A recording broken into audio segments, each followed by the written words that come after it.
साहब ये चीज़ तो बड़ी मुबारक चीज़ है कि अल्लाह ताला किसी शख्स को ये तौफीक बख्शे कि वो दूसरों के दुखों को अपना दुख समझने लगे।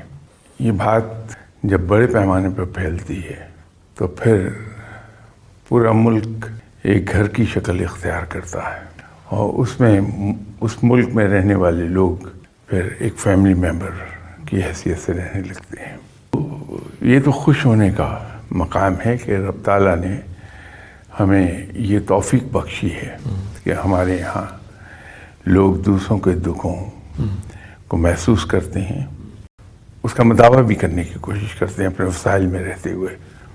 यही वजह है कि मुख्तलिफ सर्वेज ये कहती हैं कि पाकिस्तान चैरिटी करने वाले ममालिक में सर फहरिस्त है।